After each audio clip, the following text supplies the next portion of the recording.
Lakeland PBS presents Common Ground, brought to you by the Minnesota Arts and Cultural Heritage Fund and the citizens of Minnesota.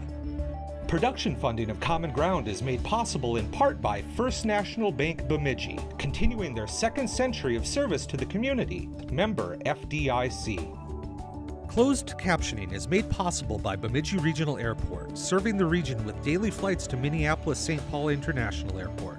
More information available at bemidjiairport.org.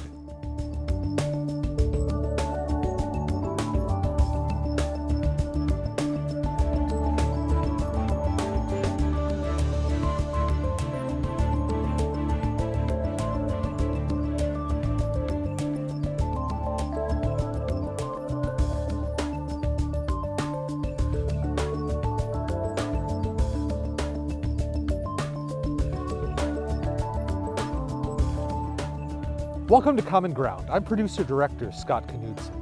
In this episode, husband and wife master naturalists Ron and LeAnn Plinske take us birding in the Brainerd Lakes area.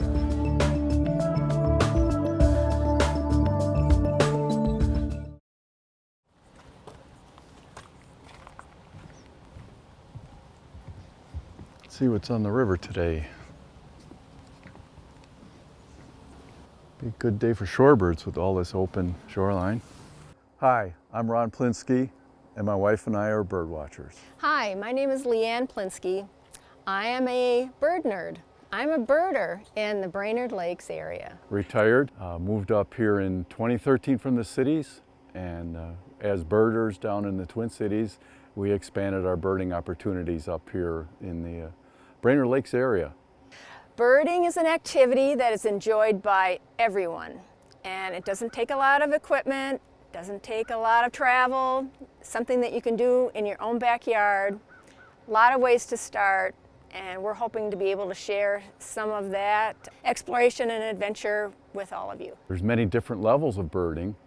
You can be a casual birder, just sit on your front stoop. You can be a backyard birder, observing birds in your feeder, or in your water feature or in your yard, or you can travel the world and try to be a super birder and see thousands of birds.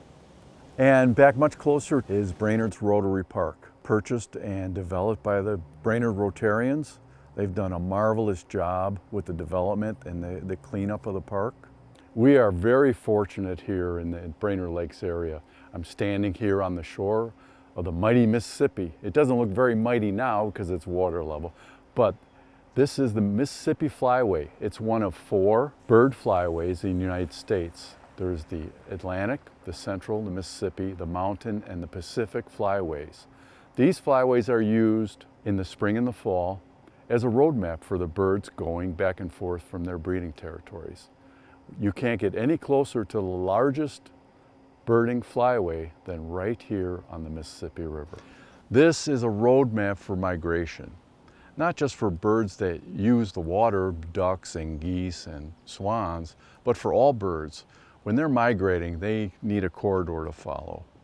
Some birds migrate by the stars, but a lot of the birds need a map, something on the ground that kind of shows them where to go, i.e. the Mississippi River runs all the way south to the Gulf, pretty straight shot. They don't want to waste a lot of energy and effort. They're going to follow the Mississippi River, Mississippi Flyway. It's estimated that millions of birds in the spring, that's every night, there could be up to 4 million birds flying at night, and they're using the Mississippi Flyway towards their breeding grounds. So birding the Brainerd Lakes area really encompasses many locations, so we invite you to go out and do some exploring on your own. Again, because I like to visit different areas. Fritz Loven Park up by Gull area, Lakeshore area, the Gull Dam Rec area has open water in the winter. You're going to see trumpeter swans all year up there. Many more locations than we have been able to cover here. After the river recedes from the spring floods, it's a great place to walk in the grassy area. Again, the key being different habitat. There's a prairie area for prairie birds, the woodland between the prairie and the river, and of course, the river itself. Kiwanis and Rotary Riverside Parks are in the Brainerd Lakes area. and offer both turf and paved trails that are accessible to everyone. They are great for habitat along the river. Rotary Park is an excellent location to view eagles. There are some nests of the American bald eagle. Well, I got to give Mother Nature credit because I never would have thought they would have been successful I know. in this location. Because the nest itself wasn't very big either. It was only like a 2-year build. Yeah, with all And the the people. first year they didn't. Well, first couple months there was minimal traffic because it was winter. And it was flooded. That actually Gave helped. them a jump start.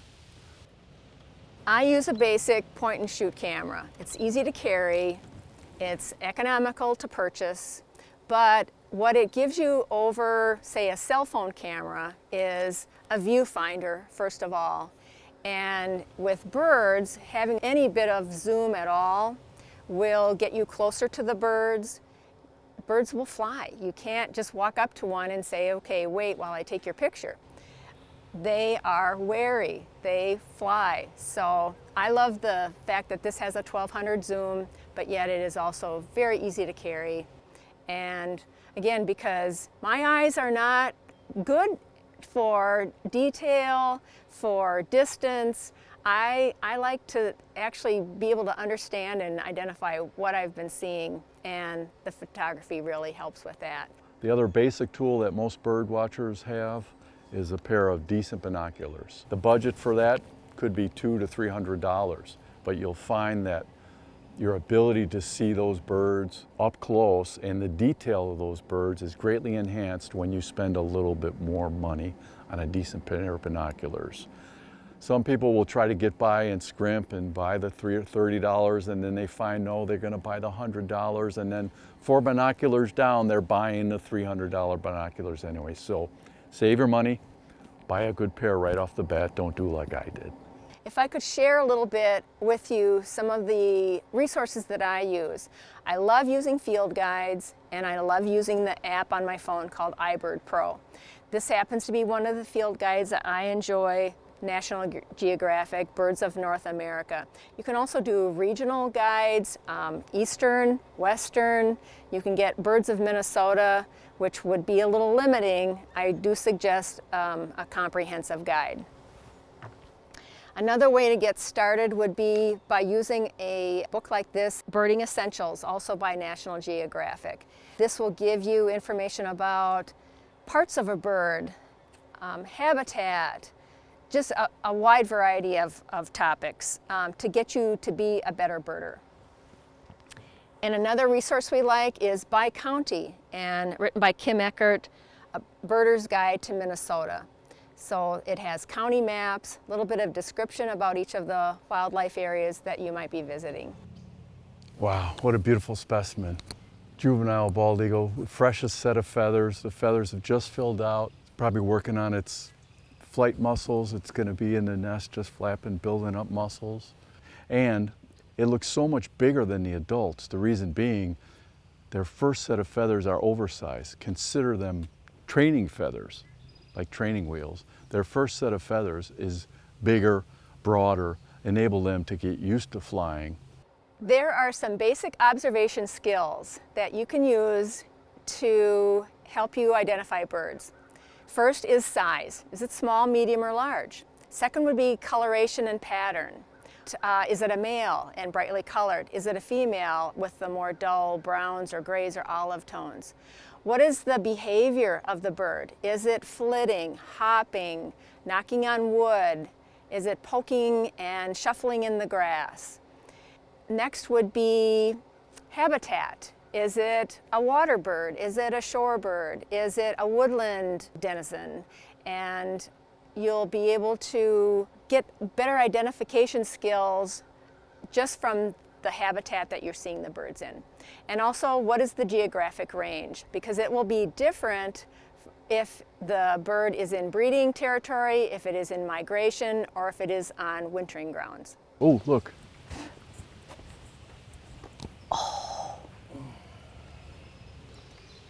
I'm a fan of Facebook, Ventures in Nature. I like to post that on my Facebook page. I'm a member of KAXE, and I post on their season watch page. Phenology is the study of the changes throughout nature. The season watch page on KAXE has that phenology aspect to it. So what are you seeing? What time of year? What's the habitat? And so photography helps to capture all of that for me. 2 turkey vultures. Oh, 3, 4. There's a lot of turkey vultures here. There's 1, 2, 3. There's a thermal, oh yeah, there's 4. Yeah, look at all of them. There's a big sand pile over here to the right that you can't see, it's out of view. But the sand pile would generate a thermal lift. The heat from the sun off the sand will create an updraft of hot air. So the birds are using that updraft like an elevator, so they don't have to flap to go up. They just go in a spiral in that draft of hot air, and it's a free ride up. There are 2 ponds that separate the paved trail through Rotary Riverside Park, and these are great for the secretive marsh birds like the sora and the green heron. I've gotten some great pictures of both sora and green heron. And there are sheltering habitat, there are willows and alder and other low-growing trees and bushes, so that birds like the yellow warbler, the common yellow-throat warbler, I've seen hermit thrush there, I've seen fox sparrows there. Anytime that you have a thick, brushy area, you're going to be attracting birds. They're looking for caterpillars, they're looking for seeds, anything that they can forage on. And I like to concentrate on the term bird walk instead of bird hike. Because right. sometimes the word hike just scares people away immediately. Yeah, they say, I don't hike. And these are all walks that we're doing. They're very easy, very gentle trails, often on crushed granite, so there's no real hiking involved. If you can walk on a semi-unlevel surface, you'll be fine.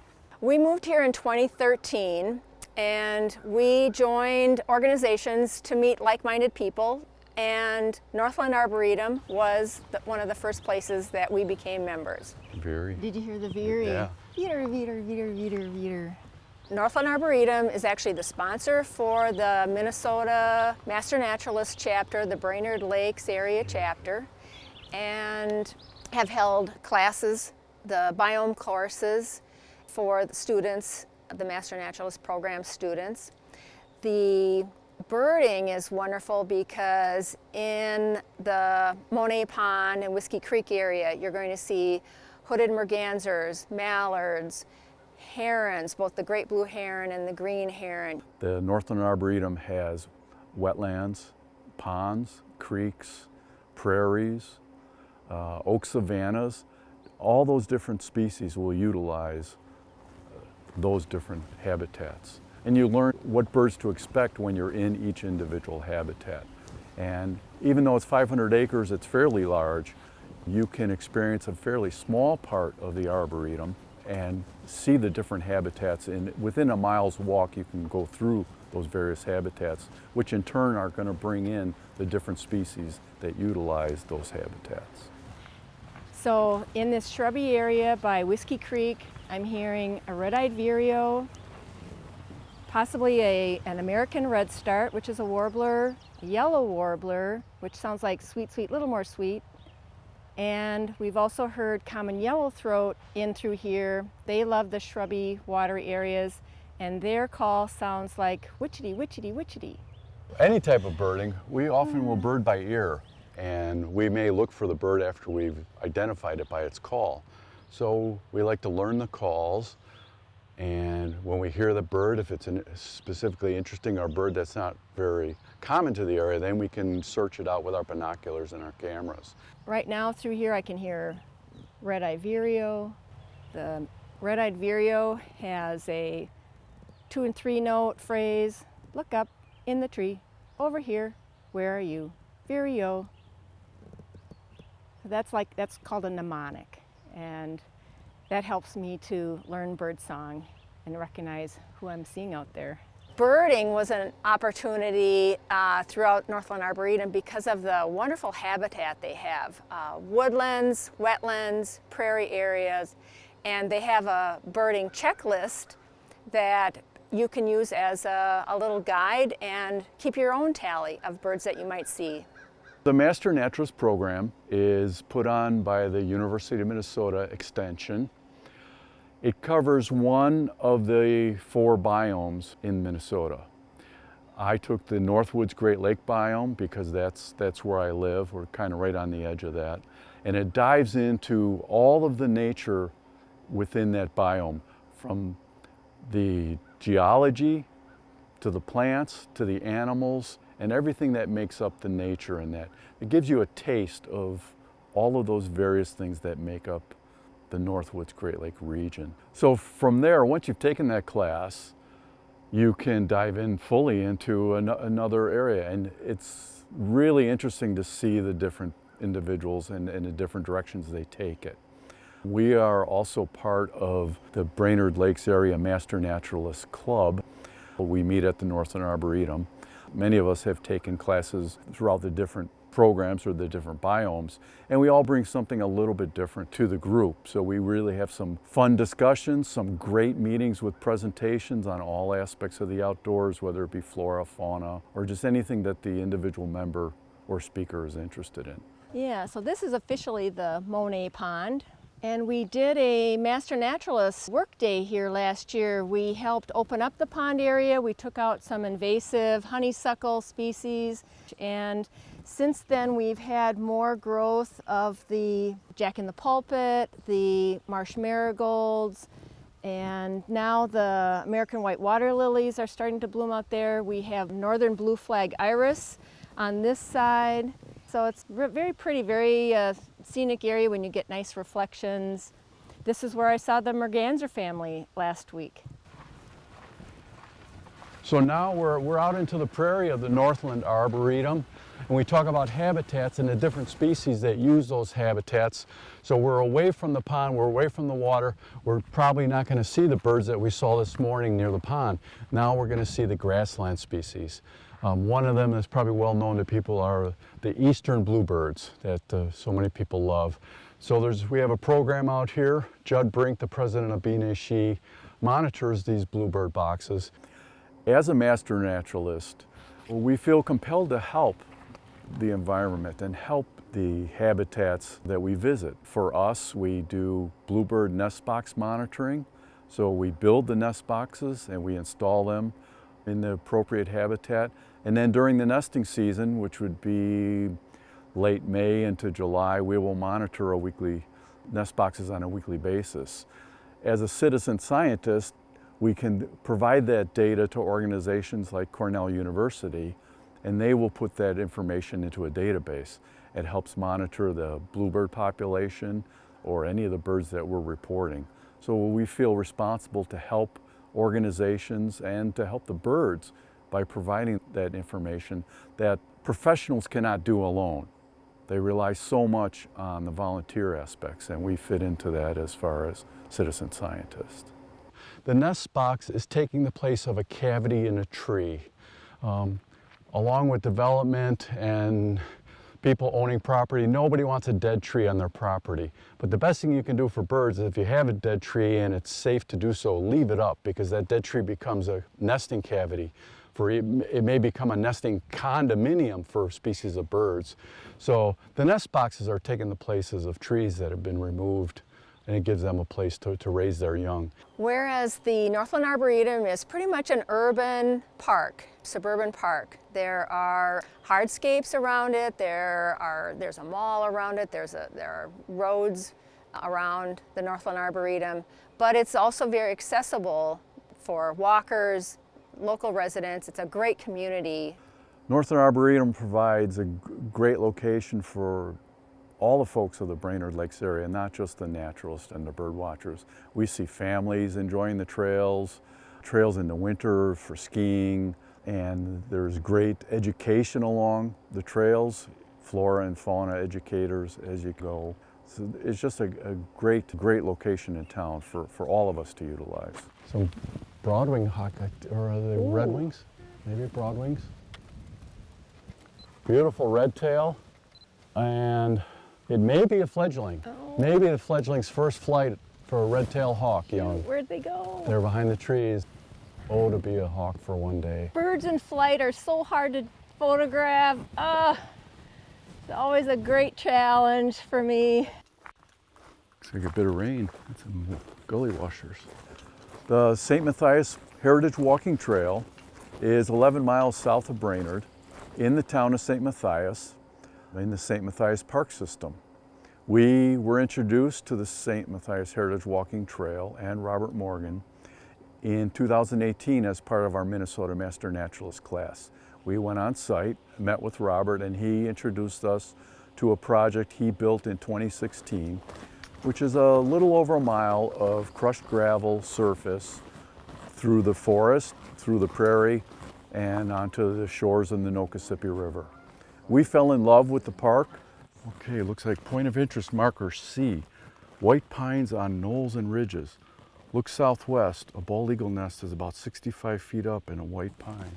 There's the nest. St. Mathias Park and Trail system is open to the public. It's developed by people on their board. Robert Morgan is really their best steward, who has done so much to develop trails and plant trees and other wildflowers. 2 years ago there was 2 fledglings. This year, last year they skipped. This year there's 1 fledgling. So as you're walking the Heritage Trail, you'll see the points of interest signs, and you could have your map handy with you so that you know where you're going. And you'll first walk through a little wooded area. This is going to have the various tree species from hazelnut to ironwood to maples, oaks, birches, and then it'll open out into the prairie area that has many wildflowers like the sundial lupin, the gray-headed coneflower, the wild bergamot, many, many others. As we were introduced to Robert and the great work that he did, we fell in love with the Heritage Walking Trail, the simplicity of the short walk and the various habitats that you could experience, and the solitude. It's 11 miles south of the thriving metropolis of Brainerd, so while it's not very noisy here in general, there is some road noise, but when you get down to St. Mathias, you're far away from most development, so it's quite a bit quieter, much more peaceful, and definitely helps in the solitude if you want to take a nice solitary walk. But we have put 14 bluebird nest boxes. For the most part, they're paired up to attract bluebirds. Of course, they get quite a few American tree swallows will take the nest box as well. And that's a good species too, because they all eat mosquitoes on the wing. So I'm going to open up this nest box. This is box number 1. In the off season in the winter, I work in my wood shop and I'll build bluebird boxes or maybe repair last year's bluebird boxes. And then come spring, we'll either clean last year's bluebird boxes, or maybe move them based on the success rate from last year, install new ones. So this year, currently we have 14 bluebird nest boxes. This clipboard monitors our visits to the box every week or even more currently. So we'll keep track of the first time we see the bird's nest, what activity in the box, what species, and when they fledge.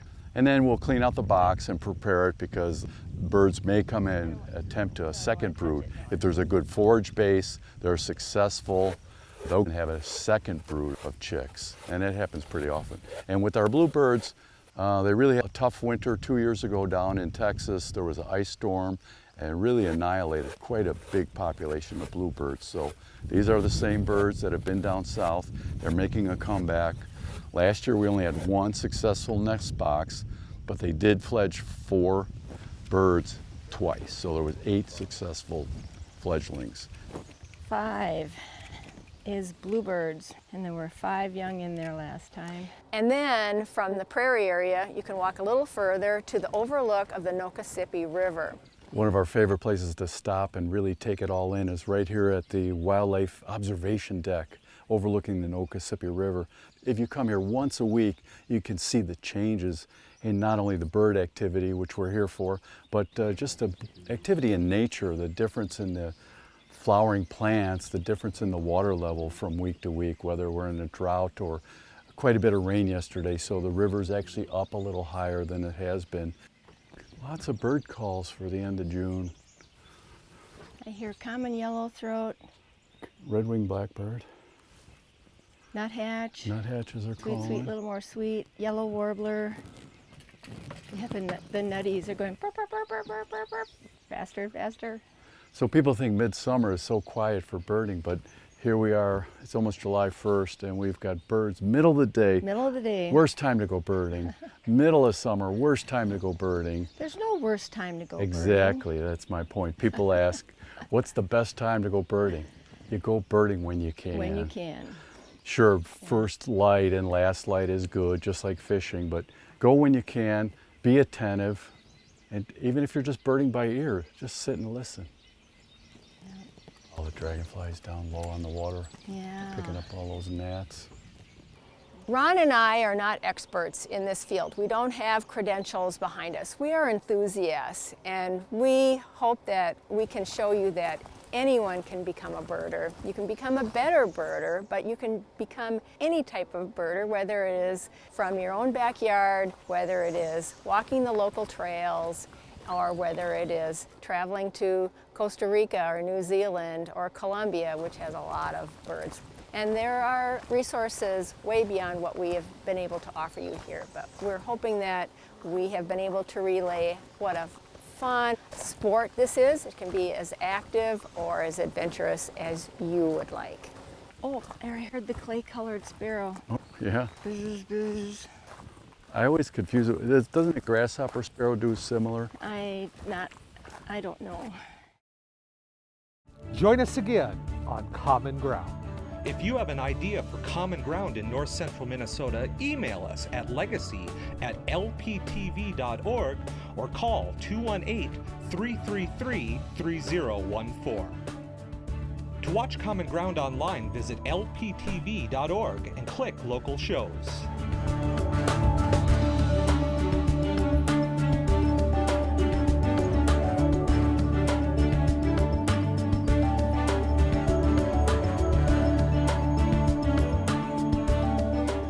To order episodes or segments of Common Ground, call 218-333-3020. Production funding of Common Ground is made possible in part by First National Bank Bemidji, continuing their second century of service to the community. Member FDIC. Closed captioning is made possible by Bemidji Regional Airport, serving the region with daily flights to Minneapolis-St. Paul International Airport. More information available at bemidjiairport.org. Common Ground is brought to you by the Minnesota Arts and Cultural Heritage Fund, with money by the vote of the people November 4th, 2008. If you watch Common Ground online, consider becoming a member or making a donation at lptv.org.